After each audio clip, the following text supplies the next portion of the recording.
let us have our very first panel today, which is From Influence to Enterprise, the right tools for every stage of enterprise growth. And please help me welcome on stage Andrew Ranja and Company Advocates. Makofi tafadhali kwake as he makes his way. We have Cedric Nzomo, CEO and co-founder of Zaumu Limited. Makofi kwake tafadhali. And also Maurice Otieno, Executive Director, Baraza Media Lab. Makofi kwake tafadhali. And to moderate this panel, I'd like to introduce, she has not been introduced yet, let me introduce my co-host and also moderator of this panel, Miss Charlene Murira. Makofi kwake pia tafadhali. So we would like to kick off this conversation and just set pace for the many conversations that we'll have today. So if I can just paint a picture, of the growth or the history of content creation and where it started. Before it was just the social platforms came into market, we were using them just to engage with each other, interact with each other. The cool thing at the time, I think, was how many followers do you have on Facebook? How are your pictures looking on Instagram? And basically that was it, right? Then comes the era of Snapchat, TikTok, storytelling. So, life in the day, and you're like, oh, that's cool. Somebody else also picks it up, it becomes viral, it becomes a trend. We have a culture and tradition as we know it today as content creation, right? But maybe where the gap is, and maybe what this panel will help us understand, is how do we switch our mindset from just looking at maybe influencing or just being a content creator, but looking at it from a business perspective as a brand, right? So we are moving from influence to enterprise. Enterprise being the structures, the tools that you need, the legalities that come in calling yourself a content creator, but a content creator doing business, right? So you look at your brand, what does your brand need, the setup, the tools, and things like that, right? And maybe just to kick off the conversation, I'd like to allow this gentleman to just introduce themselves. Sometimes you get a bio, like the way you look at somebody's photo on LinkedIn, then you see them in person. There's like a difference, right? So I would like them to each just 1 minute and tell us what they do on a day-to-day, and then we can go into a conversation. Shall I start to my right? All right. Hi, everyone. My name is Maurice Otieno. The picture you see is, that was after Aromat was applied. But this is the real me. I'm Maurice Otieno, the Executive Director of Baraza Media Lab. Baraza Media Lab is a community, a platform for creators, journalists, to be able to come and experiment on the ideas that they have. And what that looks like on a day-to-day is that you have different people within the creative and journal and media space coming in and working on projects that are interesting. We've worked to launch, podcast studios like Semabox. Some ideas have been tested at Baraza and successfully grown. Some of them that you guys might know is TTNT by Njugush, as well as storytelling models. As you're talking about storytelling, I think the 12 episodes were tested and tried by Mkurugenzi at Baraza. And we've supported all creators and creative genres across. We have 5 offices across the country. That's Kisumu, Mombasa, Nairobi, Industrial Area, and Riverside, where we engage with over 7,000 media and creatives a month. So thank you so much. Looking forward to learn from all of you, to listen and to interact. Good morning, everyone. Good morning. My name is Andrew Ranja. I wear many hats. Let's start with I am a politician. Is that a cool thing to say here, or is that dangerous? All right. And apart from that, I am an integrity campaigner, working to spread the word about integrity and why we need to work with integrity, live with integrity, act with integrity in our nation, if that's the kind of nation we want to build. And then apart from that, I lead an organization called Taifa Teule Network, where we train young people on leadership and governance. And my phone is ringing right now. I thought I switched it off, sorry. And finally, the reason why I'm here is because I am a lawyer. I run a law firm called Ranja and Company Advocates. And among the many things that we do is we advise clients in the creative space who on intellectual property and how to arrange it, how to protect it, how to grow it, how to derive value from it in that whole space. So that's me. Thank you, Andrew. Said. Hi, Charlene. Hi. Morning, everyone. My name is Cedric Nzomo, if you want to be formal. I have been in the content and digital space for about 20 years. I'll just let that sink in slowly. I started out with blogs way back in the day. I've been in marketing. I have been a business owner in this space. I've done quite a lot of different things. Very, very proud of what content can do for a life. I strongly believe that it can transform and it can generate sustainable wealth, sustainable revenue for people. And as a result, what I've tried to focus on with this second chapter of my life is helping people derive as much value as possible from the content that they create and from the work that they do. The reason I got invited is because we founded a company called Zaumu. Zaumu is a content creator marketplace where we help brands connect with creators and get paid and do good work. We are, as a company, not that new. Zaumu is quite young, but the company that has existed for a long time is Verge. Verge has been in the market for, I'm losing track of time here, a bit more than 15 years. And it's a full marketing agency. We've worked with pretty much every brand in Kenya. And we've been very focused on the digital space and on creating opportunities for creators in many ways. That's how I know one of our MCs over here and quite a lot of the other content creators that may show up today. And it's been built on relationships. It's been built on delivering value. And it's something that I think we stand strongly behind in trying to make sure that whatever we do is beneficial to the industry at large. Hoping to have a fruitful conversation, and yeah, hopefully we can, like Mato said, grow our minds, our pockets, and our hearts while we're here. Thank you. Thank you very much. All right, I will start with you, Maurice. And the question, and I like that you're all talking about the mindset and shifting how we think about content creation.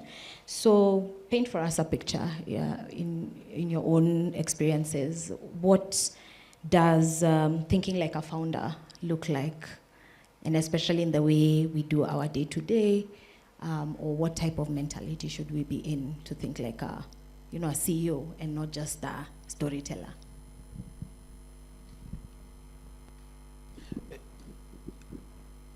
Yeah, I think if you look at content creation, it's no longer a side thing, right? Some people quit their main work to become full-time content creators. So I think at some point that conversation will even stop to be like, oh, I've quit this to become this. It will be like changing careers. It's like I've moved to be a lawyer to be a doctor, right? Because content creation is equally becoming self-sustaining. It's becoming a significant revenue generator. And most CEOs, most founders think about, will this company survive longer, right? So I'm seeing content creation or content creators moving to a point where you're not only thinking of like, oh, let me do this skit, go viral. You're thinking of like, after I do this, what am I trying to communicate? Who are the potential clients for future? So it's not just bits, it will be long-term. You're seeing people starting to create content that is either speaking about a particular issue because they care about it and they see that there's sustainability in that. Now, sustainability is not just currency. Sustainability also is about the creativity part of it. Can I sustain the creativity part of this topic? So for example, if you start conversations about, I don't know, oil in Turukana, for example, and you're creating content around it, will you sustain to get those stories and to communicate what you're saying? So I think on a day-to-day, as we create content, we'll be thinking about the going concern of our craft, and also the going concern financially of the industry we are in every single day. Amazing. I like that sustainability. And when you think of sustainability, it means the resources that you need as well, right? So just piggybacking on that, because we're talking about sustainability, there are also other habits and tools and systems that would need to be in place. So over to you, Cedric. What would you feel are the most relevant, tools or tactics that a content creator would need to build that sustainability?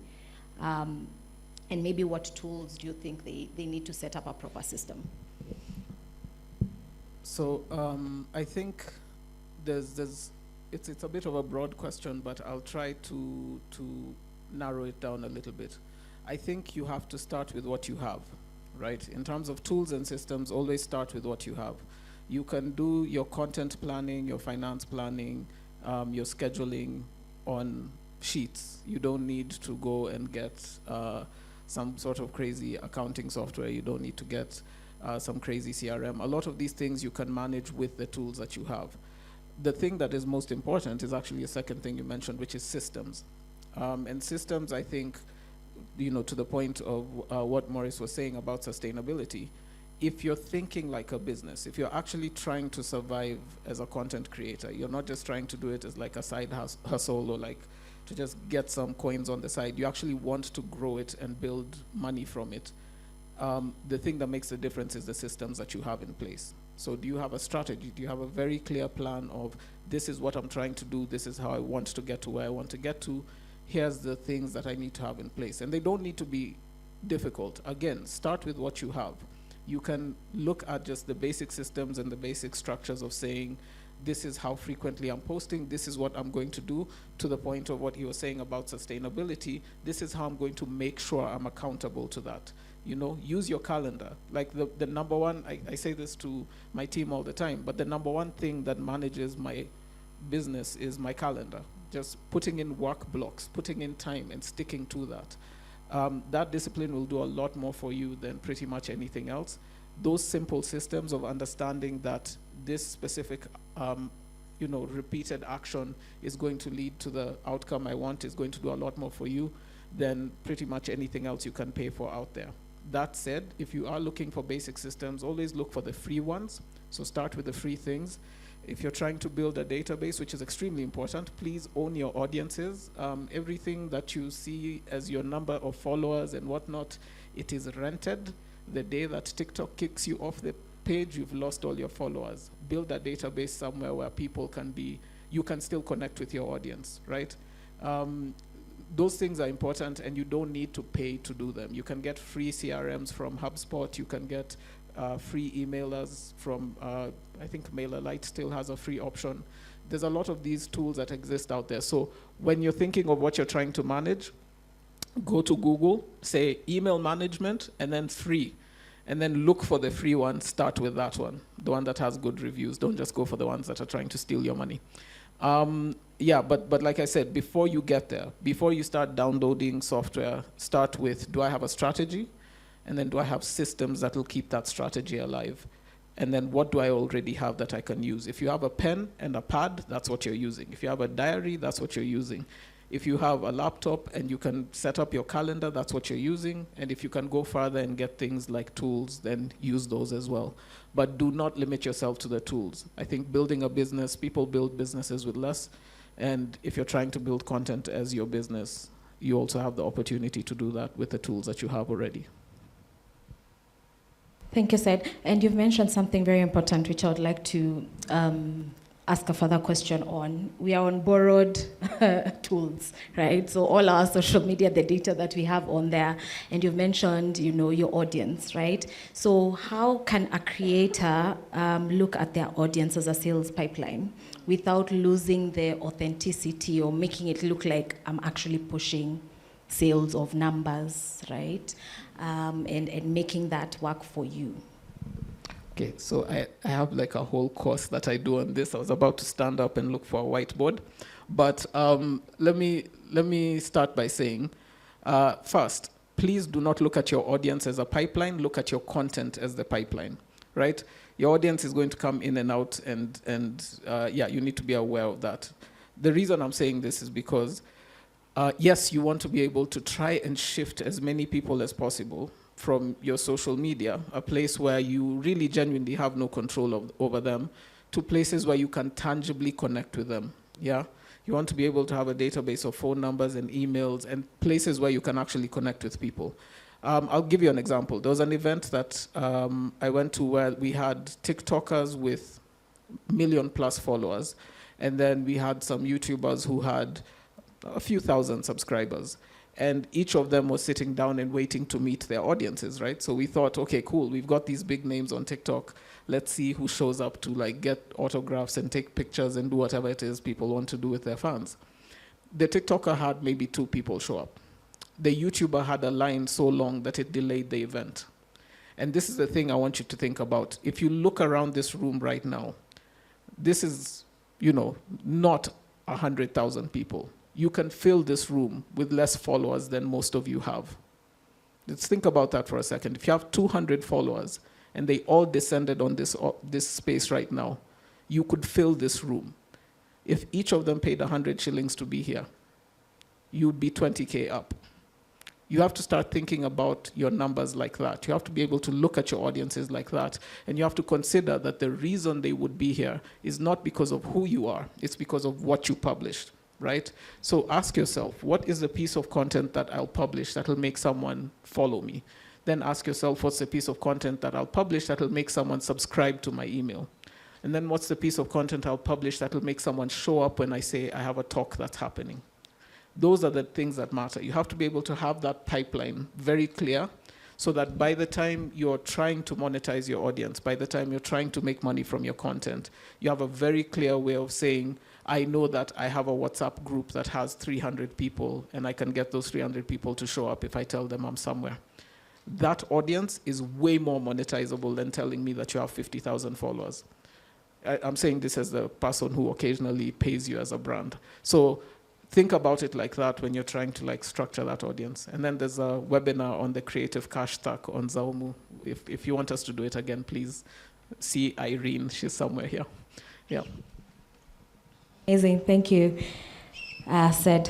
So, Sed has mentioned, you know, if you're intending to monetize and make money out of your craft as a content creator, it also means the way you show up matters, right? So, and as you know, and I'm getting to the legal aspect of it, right, and the governance of it. So you're a content creator. Do you have a business running? And if you do, you know there are some legalities that you need to do, or there are certain obligations as a person who's earning money. Ranja, we are often, or rather, working as a business, it means I need to set up either my business, my company, my sole proprietorship, my liability, whatever type of company or organization it is, right? So which would you say or recommend as the best one for a content creator or for a creator? Or are there certain things that they need to consider when starting out a business and some legalities that come with that? Okay, so I will approach this from sort of a hierarchy. You're a content creator and you decide that you will trade in your own name. You're just, I am Andrew Ranja, I'm the content creator. If you want a deal, you talk to me, we sign. I'm a simple person, sispendi mambo mengi, okay? I like to simplify things and those kind of things. So I sign a contract in the name of Andrew Ranja. What happens then is that when I finally get paid, yeah, say I get a check of 100,000, as Andrew Ranja, KRA will come for my 100,000 and tell me we want X%. Let's assume they want 20% Okay, maybe like 40% in this country, but yeah, 20%, right? So that's what happens when you trade in your own name as a private individual. Now, if you move from private individual to a registered business, whatever kind of registered business, there are two types we'll talk about today. One is a business name / partnership, and the other one is a limited company. So if you move from person, individual to business, when you get paid 100,000, you can deduct expenses. Say I spent X amount of money to buy bundles, I hired a cameraman for this amount, I hired Charlene to hold the phone for me, I bought a ring light and those kind of things, and you can reduce some, or hired a ring light, you can reduce those expenses. I spent, say, 60,000 on those expenses. Then I'm able to reduce my tax by saying 100,000 is how much I got paid, and I deduct 60,000, so my profit was 40,000, and therefore I get taxed on 40,000. So that's, I'm really simplifying it, but that's why registration becomes important, at least at the basic level from a tax perspective. Then there is, so you have to look at some of the things that you're doing as you're creating, you're not just creating content, you're creating value. Value is property, and this property needs to be owned by someone, by something. So if it is owned by an individual, suppose someone, Charlene here, decides that, no, not Charlene, maybe Nzomo, decides that he wants to fight with me over that property. So we disagree. He says, you copied my content, you did all that kind of thing, and then he decides to sue me. If he sues me as a private individual, then I am the one who is liable, and I am the one who, if the judge says I'm supposed to pay him, it hits me. When KRA is taxing, they are taxing me as a private individual. But if I register a business or a company, those kind of things, then when he sues me, he'll be suing the company, not me. So it protects me. So if we're supposed to pay 1 million shillings and I don't have it, personally, he can come for my sofa set and my TV and my shoes. But if it is a company, then he has to go for the company. Maybe he'll go for the company's computer. So at a personal level, I am protected. That is if you are registered as a limited company. And so there are levels. So there's a private person, then there is a business name you can register. It's simple, it's cheap to register. At least it allows you to deduct expenses. But above the business name is a limited company, which creates a whole new entity separate from me. So there is Ranja, and then there is a Ranja Limited. Ranja Limited is the one that is doing business with Safaricom.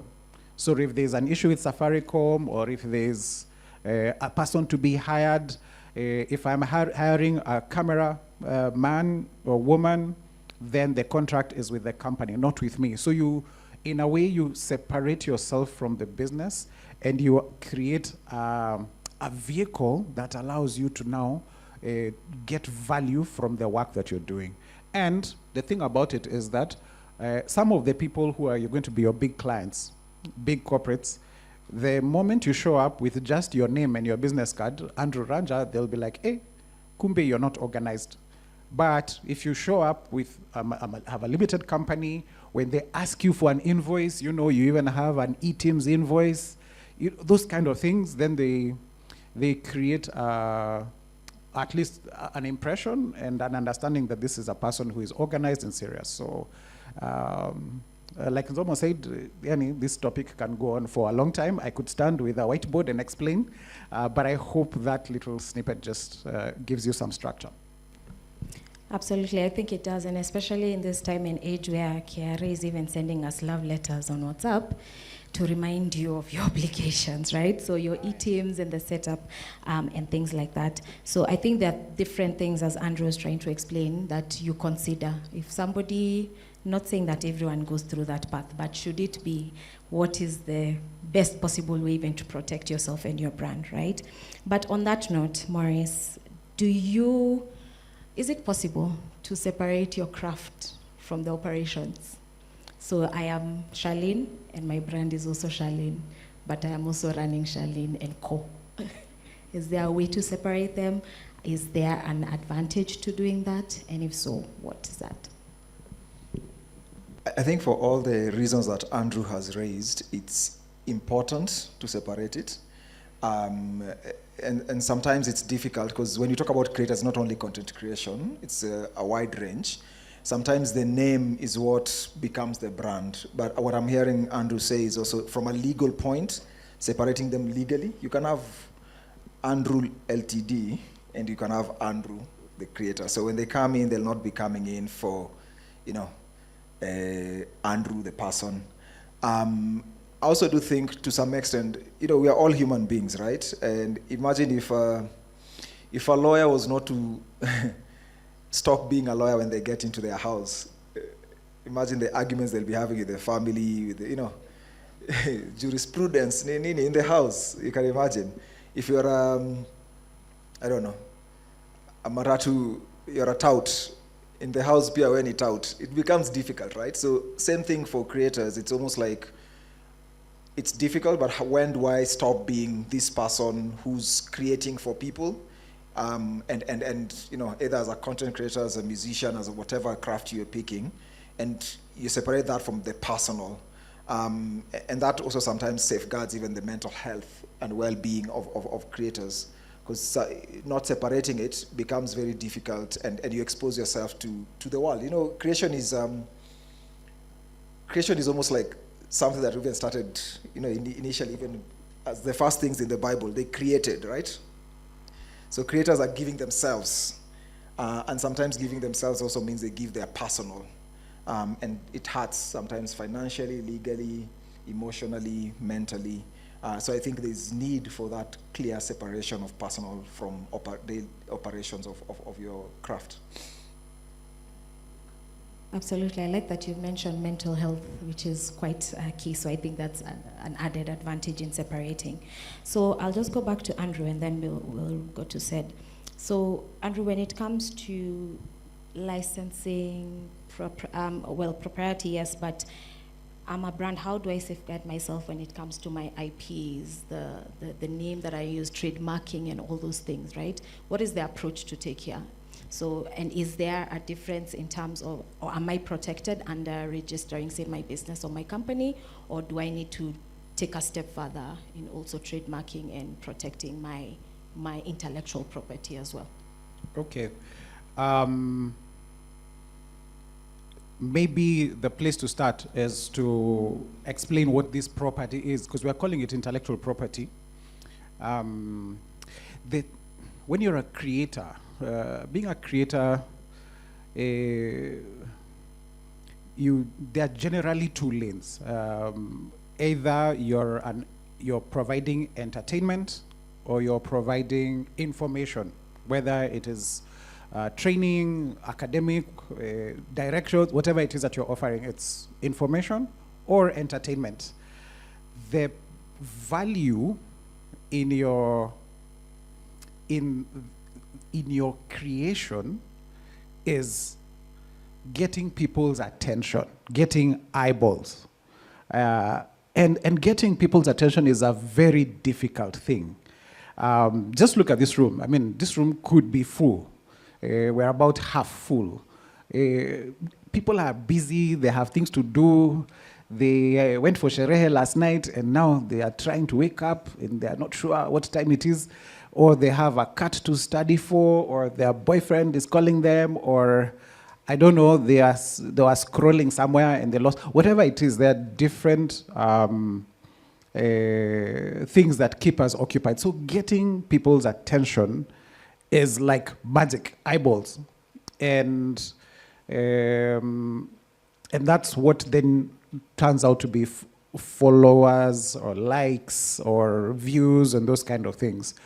And so what people are actually paying for is your ability to get people's attention. If you think about something like a sport like Formula One or soccer, you know, when an amazing team like Arsenal is playing, right? Sorry, I think you missed that. When an amazing team, like,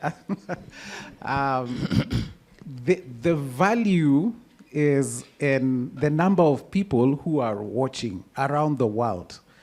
And because then those eyeballs allow for someone to advertise.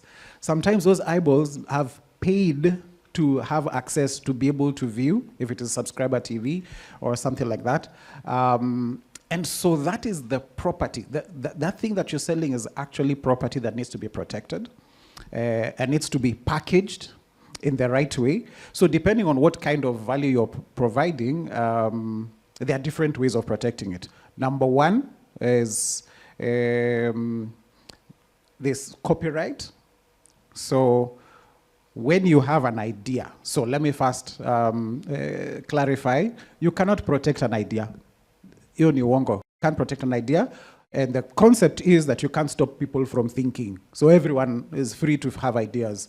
But when now you take that idea and fix it somehow, either you fix it in the form of a script, okay? Now the script is something that is fixed and that can be registered as a copyright. When you have an idea and you paint it, the painting is what is copyrighted, not the idea that I'm thinking I'm going to paint. No, you paint, because you're putting in your effort and some work to create that painting. When you have a performance, say a dance, when you dance and you record that dance, that is what we are protecting.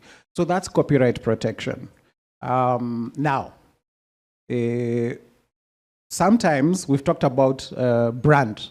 We've talked about what our brand is.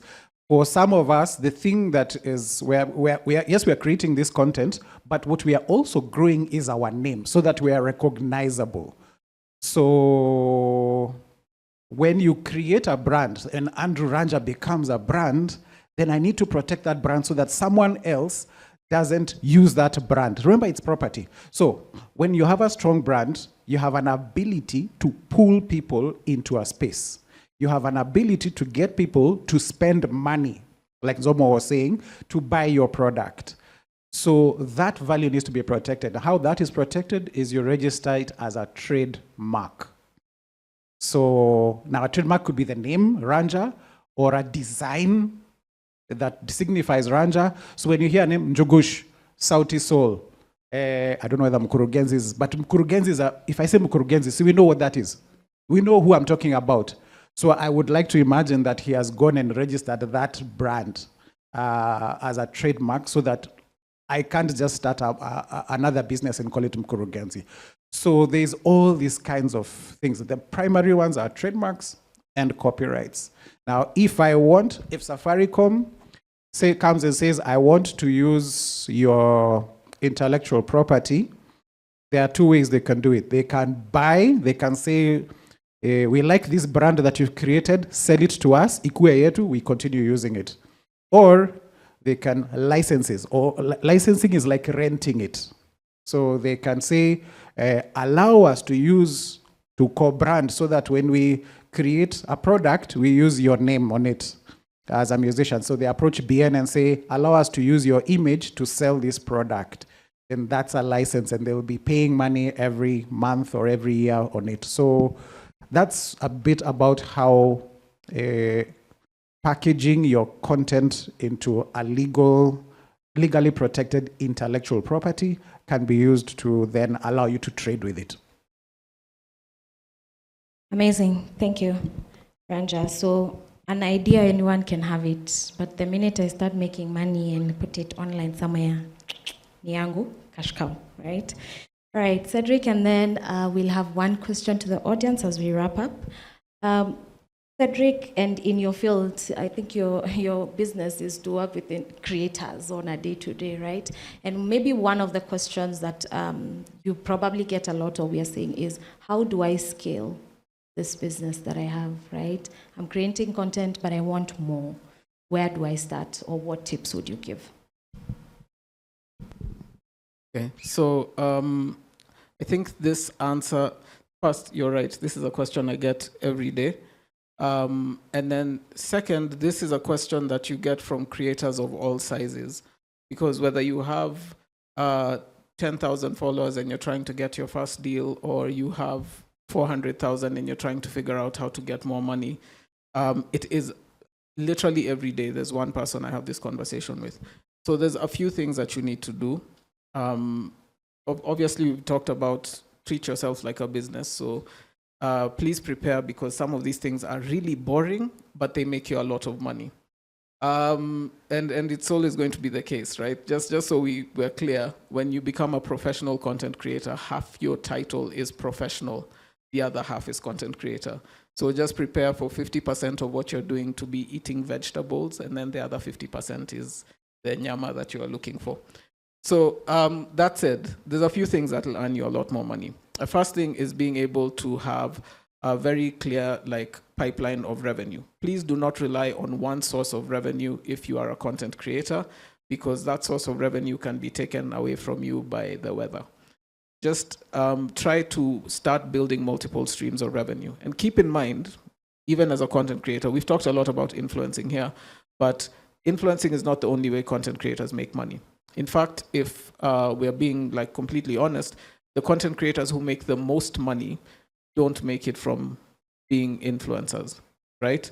There was a report that came out last year that showed, I think, content creators in Kenya made 1 billion shillings, 1 point something in total. And the top 10 creators made about 300 million of that, right? Which means the other 70,000 people were splitting 700 million. If you do the math, you'll get to a number that's not sustainable, right? However, if you look at other sectors, so if you look at beauty, for example, beauty is not a 1 billion shilling industry, it's a $1 billion industry. And then you have people like Joanna who are doing amazing things in beauty, selling out products left, right, and center. That's where the money is. Now, what you would need to figure out as a person who's telling a story is, what do I have of value that I can use my content to actually drive towards? Something I own. Just talked about trademarks. We've talked about entities. Even when you're looking at someone like Abel, it's one thing to notice the content he does for brands. It's another thing to notice that he owns studios, distribution networks, production companies. Those are things that can generate money. It doesn't always have to be products, doesn't always have to be services. But the main thing you need to do is to be able to start thinking like a business, and then to do the boring work of saying, what does my stack look like? Yeah, what am I giving the world for free? What's the cheap thing that people can buy from me? What am I selling to my audience? What are my other commercial audiences, and how do I sell them something? And then what do I sell at a premium, right? The people who get paid to do speaking engagements like this, there are people who get paid for hosting. There are people who get paid to do so many different things. The important thing is to find what can you do excellently that people would pay a premium for. And then to build a pipeline so that it's very clear you're not depending on one thing. You're not depending on emceeing because the day you have a flu, you're going to miss money. You have a pipeline of things where 10% of the revenue comes from here, 10 comes from there, 10 comes from there. The way to get started, honestly, is, get the information. Do the research on how do I diversify my revenue streams. Talk to someone at Zaumu about how, creators are making money. We'll be happy to give you that advice for free. The advice is free. The work is where you invest. You have to put sweat equity into it. Nobody can work for you. That part is yours. Building from zero, no one is taking you from 0 to 1. That first step, which is the hardest step, is yours. The second step is also yours. Until you get to a point where you take a step that can afford a person, those steps are yours to take. But I say all that to say that everybody has the ability to make that money. Not everybody is going to try to. Not everybody is going to do it. So be the person that actually tries to, and you'll find yourself as the person who actually does it. Amazing. Thank you, guys. I think I'm also learning. I'm not a content creator, but I'm starting to consider my career choices. All right, we'd like to open it up to the audience for questions. Please take advantage now. Good morning, everyone. I'm Immaculate Akinyi. I'm a student, and I was considering starting a blog, but I am currently confused. I don't know where to start, what to start with. And Mr. Ranja said that there are levels. You can register your, can I say, a brand in your name, or as a business, or as a limited company. Are there like levels where you start as a name, as your own name, and then you progress to go to label it as a business, and then you go to a limited company? Or you can just go ahead and name it as a limited company? Thank you so much. My name is Philip Ndinda. I'm an insurance profession. So my question is also to Mr. Ranja, similar to what my colleague has asked. So you mentioned about some benefits you get under a sole proprietorship company, basically talking about the legal exposure. So I wanted more understanding on the difference between these levels of ownership, from having a sole proprietorship to a business to an LLC, in terms of the tax advantages, and also in terms of the legal liability that you get as an individual. Thank you so much. The last one, and then we can answer. My name is Gideon Sabatia. I have 3 questions. Number 1. 3 short questions. Yes, okay. 3 short questions. Number 1, how do you deal with negative comments with your content? Number 2, how do you stay consistent even when the motivation is low? Number 3, what is the hardest part of being a content creator? Right, thank you. Let's first answer that. And I think I'll start with Sid, and to just address that last question, as well as advise her in terms of where to start as a blog. So where to start, and then consistency, hardest part of being a creator, and how do we maintain the growth. Okay, first of all, is there anyone from KRA in the building? Because I'm about to say some things. Oh, okay. We are open and honest around here. Okay, so in terms of registering, I think first, you want to be mindful not to register anything that cannot afford to pay for itself. That's my diplomatic way of avoiding saying, don't get on their radar before you need to get on their radar. Yeah. they are not kind people once they I'll see you afterwards.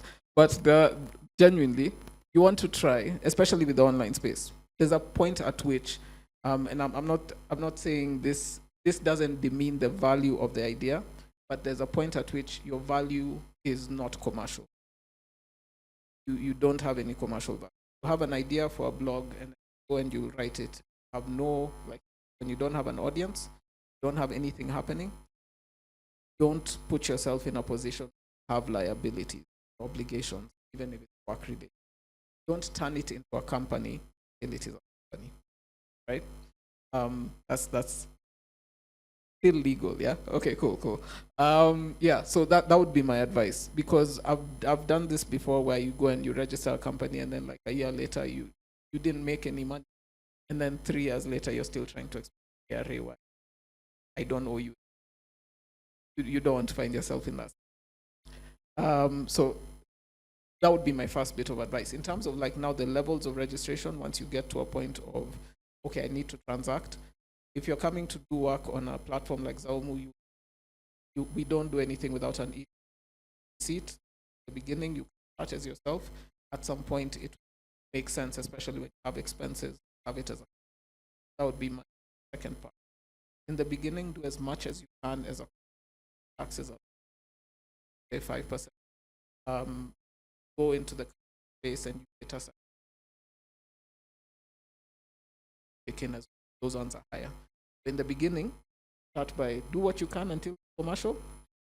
Starting commercial, start as yourself. The minute you get to a point where you have expense, call a lawyer or a tax consultant, or call me, because this guy. So that's on that one. Then on, I think that also kind of covers here on benefits. The benefits make sense when you have expense, yeah, and when you have potential companies opportunity. The biggest benefit I found with having a company rather than individual is protection. Really, enforcing contracts, things like that. Very different when SED comes to you and says, "Where's my money?" Whole different story when companies where to pay. Very different. Get a faster response on that. So that protection is the biggest one. Everything after. I will address the 3 questions really quickly. Negative comments, motivation, and the hardest part of being a content creator. I think I want to kind of highlight something. I think it's Maurice who mentioned when he was talking about how do you separate the 2 things. There's a part of content creator. I said this earlier. Half of the work you're a professional creator. Being a professional, the other half is being a creator. And being a creator for most of the people out there, especially this generation, it's an emotional process. You're putting yourself out there. You're putting your story out there. You're a lifestyle creator. It's your life that you're putting out there. But it's also your effort. There's an emotional investment. So when you go and you spend an hour and, or hours shooting and recording and dancing and sweating, and then you go online and someone says, "Oh gosh, dancing like a cripple," then you feel really bad, right? That's where the professional needs to kick in. Remember what you're doing and why you're doing it, right? Negative comments are still comments. At the end of the day, you've gone from 0 to 1 comment. As far as your business is going, you're growing. Keep going. If you know what you're doing is the best version of what you can do, just make sure the next time you do it better. Second thing is start building that tough skin early by getting very used to getting very honest feedback. If you have people around you who are only telling you good things, either you're a genius, yes, fantastic, keep going, or you might not have honest people around you. Just try to have a balance of people who can tell you when you can improve, right? Those guys who care for you enough to give you tough love are usually the people you need around you as you succeed. And they're usually the people that will help you through whatever the hardest thing is, which to the hardest thing, usually the one I hear the most is motivation. What you said, how do you keep posting? How do you keep going? I create content. I've been creating content for a long time. I also struggle with calendar. I struggle with all those things. But I hear it from pretty much everybody across the board that motivation becomes the hardest thing. If you can build a support system that keeps you going, regardless of what your hardship is, because for some people it's the mental health, some people it's like public criticism. There are lots of different things that can hit you and make your life extremely difficult, extremely quickly. The thing you need more than anything is people who can help you keep standing when, right? That's not a one-man. So as much as possible, try to start building early. Because if you try to build it when you find that it's not easy. I think if I was just to summarize, there's a quote by, I think it's Henry Ford, who says, "If I listen to everything that everybody said, human beings will still be riding on horse chariots," right? He will not have invented the cars. So yes, it hurts, inauma, like when you hear somebody, kwambia umbwa, inauma, right? But if you listen to everybody, then you kind of find yourself in this circle where you're not moving forward. Andrea, in 1 minute as we Without repeating, I think Sed has answered quite a bit of the legal stuff. The most important thing he has said is don't worry about the legal registration stuff when you're still ideating, when you're still trying to think about what am I going to do, how am I going to do it, I find that when you're at a startup level, if you overthink the legal stuff, then it will start just sounding overwhelming. It will create costs before you have even defined what your value is. So it's good to have the conversation with the lawyer so that you understand what the steps are and where you're at, but don't worry about it. Start the blog and see how that goes. Yeah, and I think it was Gideon, for motivation, I think it falls back to what's my ability, what's my talent. I describe ability or talent as something that you do effortlessly. Like I wash dishes effortlessly, I make a bed effortlessly, I do hair effortlessly, I clean car, whatever it is that you do effortlessly. So if you're able to do it without too much strain, then it works. Then the second level is passion. What am I passionate about? When you're passionate about something, they won't matter so much. It'll kidogo, but generally you'll be able to brush it off when there's negative comments. For example, hugging trees. Who knew that hugging a tree can make you, like a wild, I don't know what, and take you to Brazil and take you to State House and do all these things. So someone just decided hugging trees. Now, if I had seen her hugging trees like a few years ago, I would have said, Oyone, you know. Then finally, the why, the purpose. Why am I doing it? What am I looking for? If there is a clear why in terms of your goal, then the negative comments, you'll be able to brush them off. You'll take them as criticism and see how you to navigate, but generally you'll brush it off. Thank you. A round of applause for my panelists, please. Asanteni sana. As you've heard, the conversation will continue going, and you've seen there are a lot of stakeholders in the room, right? So they'll have a chance to speak. But as we are networking, please also reach out to them.